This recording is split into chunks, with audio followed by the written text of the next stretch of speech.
For years, publishers like many listening, were stuck guessing. We were in what you might call the era of inference. Hmm. You'd see an algorithm update, maybe some vague guideline, and try to figure out, okay, what does Google really think about ads on my page? How much is too much? It was all guesswork about the risk. But that era, it feels like it's definitively over now. The last year or so has just ripped the curtain back. We've got these two huge verifiable sources now, no more speculation. First, there's the sworn testimony, the actual exhibits from the huge DOJ versus Google antitrust trial. That showed the internal pressures, the commercial reality. Right. And maybe even more revealing, we have the technical blueprint from that massive Content Warehouse API documentation leak. Yeah, the leak was something else. It really was. And these two things together, the legal testimony and the technical docs, they finally let us see the actual internal engineering, how the machine is built. So our mission in this deep dive is to unpack all of that. We want to move past the fuzzy quality talk and get into the specific, the measurable, the, frankly, punitive signals Google uses. And it all leads to this attribute that was basically unknown before, clutterScore. We all need to understand it now. Okay, sounds good. Let's start maybe with the public story. You know, the warnings Google gave out loud before they built these more hidden penalties. That takes us back quite a way, doesn't it? Like 2012. Yeah, 2012, the top-heavy update. Officially, it was the page layout algorithm. And Google was pretty clear. It was a direct response to users complaining. People would click a search result and just hit this wall of ads above the fold before they even saw the content they came for. So Google basically said, look, if the first thing people see is just ads, ads, ads, we might penalize you. Exactly. But the crucial part back then, which, probably helped them commercially, was how vague they kept it. Right. They never gave a hard number. No, you can only have 20% ads above the fold or anything like that. It was all subjective stuff. Excessive degree of ads versus a normal amount. What does that even mean? It was a warning shot, but without a clear target. A kind of soft filter. But then things got a lot more serious with mobile, right? Oh, definitely. By around 2017, the penalties became much more specific, especially targeting things that physically got in the way of the content. That's when the intrusive mobile interstitials became a big focus. You know, the ones, the pop-ups covering the text, especially those annoying ones with a countdown timer before you can close them. Yeah, Google basically confirmed. If you're actively blocking the user from getting to the content they click for, expect trouble. That was a much harder line. And this shift from vague warnings to sort of concrete rules, it really crystallized when Google got involved with the Coalition for Better Ads, didn't it? Absolutely. That was, kind of a masterstroke, strategically, because it took the definition of annoying away from just being Google's opinion. It grounded it in actual user research. They surveyed, something like 66,000 users to pinpoint exactly which ad formats made people actively install ad blockers. Okay, so that research created a clear standard, an enforceable quality line. Publishers knew, all right, these specific ad types are problems. Precisely. And we know what they are. For desktop, it was things like pop-ups, obviously. Auto-playing video ads with sound, everyone hates those. Those prestitial ads with a countdown timer. And large, sticky ads, the ones that follow you down the page and take up more than, say, 30% of the screen. And mobile was even stricter, which makes sense given the smaller screen. Yeah, mobile penalties hit pop-ups, prestitials again, ad density over 30%, those flashy animated ads that are super distracting, auto-playing video with sound again, full-screen scroll-over ads. And large sticky ads, too. It's quite a list. It is. And it's important because if you're using Google's ad platforms, AdSense, Ad Manager, whatever, you've essentially agreed to follow these better ad standards. It's part of the deal. Okay, so we have the standard, it's measurable. But how does Google actually, teach its giant machine learning systems to recognize these bad experiences across billions and billions of web pages? Well, that's where the insights from the DOJ trial get really interesting. It comes down to humans. The search quality raters. The raters, right. I remember hearing about them. Sworn testimony in the trial confirmed it. The scores these human raters give. They're foundational training data for Google's core ranking AI. Systems like Rank and Bedbird learn from these human judgments. So the humans are literally teaching the algorithm what a good page looks like versus a frustrating one. Exactly. And the instructions they get, the search quality rater guidelines, are super explicit about ad clutter. They state very clearly pages with ads or supplementary content or interstitials that distract from the main content the MC should get a low rating. The human flags the frustration. Okay, that makes sense. But you mentioned a twist, something specific in their instructions. Yes. This is the part that, for me, really reveals the mechanism. The guidelines explicitly tell the raters, do not use add-ons or extensions that block ads. Wait, hang on. They tell the quality raters not to block ads. Yeah. That feels backward. Why would they want their raters subjected to potentially bad ad experiences? Because they need the signal. Think about it. They need the raters to experience the page exactly as a regular user might, including all the potentially annoying ads. They need that unfiltered, potentially negative reaction. If a rater hits a page, gets blasted with an auto-playing video ad, and feels frustrated, that frustration, that low rating, is incredibly valuable negative training data. Ah, I see. So they need the raters to feel the pain, so to speak, so they can teach the machine what that pain looks like algorithmically. Precisely. It's like telling someone testing food safety, don't wear gloves. You need the real exposure to measure the risk accurately. That human frustration trains the AI to spot similar patterns at scale. Okay, wow. So you've got the search quality side meticulously building this defense system trained on human annoyance. And then on the other side, you have what the DOJ trial revealed, this intense internal pressure on Google's ads team, constant pressure to hit revenue targets, doing things described as shaking the cushions for every last bit of ad money. And that is the fundamental structural irony for every single publisher. It's the core dilemma. Yep. You're trying to maximize your revenue, often using Google's own ad tools and platforms, right? But the very act of pushing that revenue, maybe adding one more ad unit, puts you directly in the crosshairs of Google's search quality systems. Because the search team has a totally different primary incentive. Completely different. Yeah. The ads team wants revenue now.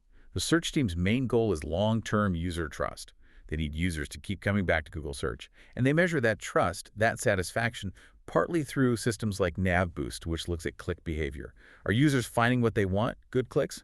Or are they clicking result and immediately bouncing back, bad clicks? That bounce back signals a bad experience. So the search team is essentially building algorithmic defenses like these clutter penalties, partly to protect the user experience from the revenue pressures coming from within their own company. You got it. It's like an internal arms race, codified in algorithms. The features penalizing clutter are search's way of saying, whoa, hold on, ads team, we can't sacrifice the user that much. Which brings us finally to the code itself. The smoking gun, maybe, the content warehouse API leak. That's where clutterScore appeared. Yes, and its definition in the leaked documentation is just crystal clear. It defines clutterScore as, and I'm paraphrasing slightly, a delta site level signal, which looks for clutter on the site. And its purpose, explicitly stated, penalizing sites with a large number of distracting, annoying resources. They even list examples: interstitials, video players, too many scripts. So it's not philosophical anymore. It's right there, a technical attribute designed to measure and penalize clutter. Exactly. It turns the whole debate into a measurable technical problem. And it's not just a simple yes-no, is it? Especially for mobile, the leak showed more nuance. Right. Beyond just a basic flag like violates mobile interstitial policy, which is kind of a binary yes-no thing, there's this other attribute, adsDensityInterstitialViolationStrength. Violation strength. Okay, what does that mean? It's a scaled integer. It goes from 0 up to 1,000. So Google isn't just saying you failed the interstitial test. They're measuring how badly you failed. A score of, say, 100 might mean you're just barely over the line. But a score of 900, that signals you're providing a really, really terrible, frustrating user experience. And the penalty applied will likely scale with that severity. It gives them fine-grained control. That makes sense. But the thing that probably jumps out most for site owners, the really strategic implication, is that clutterScore is explicitly called out as being site level. This changes everything. Yeah. It fundamentally shifts how you need to think about auditing your website for quality and, well, for clutter. It's not page by page in isolation anymore. Google is calculating this score by looking at signals aggregated across your entire domain. So you could have, like, perfectly clean main pages, your home page, your key articles, but maybe there's an old forum section you forgot about, or an ancient blog archive from 2010. Exactly. That dusty corner of your site may be running some old aggressive ad code that you haven't touched in years. If that section gets a high clutter score, it contributes negatively to the overall domain-wide quality assessment. It can actually pull down the ranking potential of your entire site, even the really good, clean parts. It's the classic rotten apple spoiling the whole barrel. Precisely. And that lets us build a kind of unified model now, connecting the dots between the code, the user behavior data, and the ultimate impact on rankings. Okay, so how do these pieces fit together? We have clutterScore. Right. Think of clutterScore as the leading indicator. It's proactive. It's calculated algorithmically, mostly from analyzing the rendered structure of the page, the DOM. It predicts a poor user experience based on detecting those clutter elements. And then you have NavBoost, the click data we talked about. Yeah, NavBoost is the lagging indicator. It's reactive. It measures the actual outcome after real users interact with the page. Did they stick around? Good clicks, or did they bounce back? Bad clicks. So prediction from clutterScore, reaction from NavBoost. And both of these likely feed into What? the overall site quality score. Exactly. They feed into that foundational site-wide quality assessment. We often hear engineers refer to it internally, sometimes by technical names like Q star. Think of Q as your site's overall health or trustworthiness score in Google's eyes. A high clutter score drags down your Q, and that Q acts like a ceiling. A ceiling, meaning? Meaning it limits the maximum ranking potential for all the content on your site. Even if you publish the most amazing article, if your site-wide Q is low because of clutter issues elsewhere, that article might never reach its full ranking potential. The site's reputation holds it back. Wow. Okay, so the implications for you, the publisher listening, are pretty huge then. This isn't just an SEO issue or just an ad ops issue anymore. No, they have to be completely intertwined now.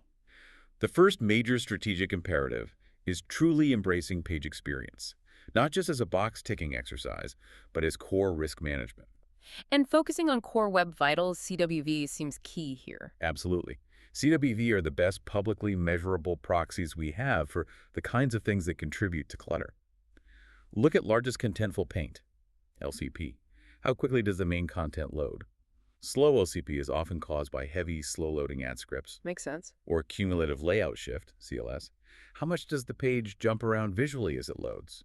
If your CLS is high, above the target of 0.1, it's often because ad units are loading late and pushing content down. That's a direct measure of visual clutter and user frustration. And if your ads are causing high CLS, you're potentially getting hit twice, a direct penalty signal, and also contributing to user frustration that might show up as bad clicks in NavBoost. Exactly. Double jeopardy.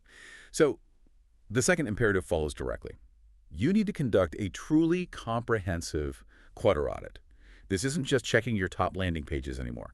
You need tools and processes that analyze the rendered DOM across your entire site, including those old archives, the forgotten sections, the weird templates, looking specifically for those distracting, annoying resources the leak mentioned. Find the dusty corners before Google does, essentially. You got it. And the third imperative, maybe the hardest one culturally for some organizations, is to systematically model the financial trade-off. What do you mean by that? I mean, you have to honestly compare the money. That aggressive, maybe slightly annoying ad unit, how much direct revenue, let's say 6 per month, is it really bringing in? And then you have to weigh that against the potential costs. If that same ad unit is contributing to a site-level clutter score penalty that's suppressing your overall organic traffic by, say, Y%, are you actually losing more in potential organic traffic value than the ad is earning directly? Because a site-level penalty could impact the revenue from all your organic traffic, not just the pages where that specific ad runs. Precisely. Publishers need to get much more sophisticated about A/B testing this. Remove an aggressive ad unit. Measure the direct revenue dip, but also measure the change in organic rankings and traffic over the medium term. The calculation has changed.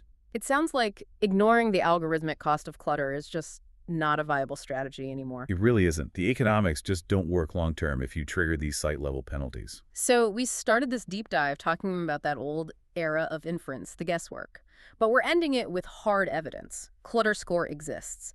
The DOJ testimony revealed the internal pressures. The Rater guidelines show how they train the AI on human frustration. On-page clutter isn't soft UX anymore. It's a hard, quantifiable, site-level risk factor. And remember, these algorithms penalize clutter. They're essentially the search team's defense mechanism, their shield against the immense internal pressure to maximize short-term ad revenue. The system is designed to find and penalize this stuff. The evidence is in. The verdict seems pretty clear. Denying it or ignoring it just won't cut it. The algorithms see what's on the page, they see how users react, and they're definitely factoring the total cost of your ad strategy into your site's fundamental ability to rank. So the final thought we want to leave you with is this. Think about your own site right now. Is there one ad unit, maybe one placement, that you know deep down is probably causing layout shifts or slowing things down or just feels annoying? Go find that unit and start asking the hard question. What does it truly cost in your overall site quality, your Q score? Thank you for joining us for the deep dive.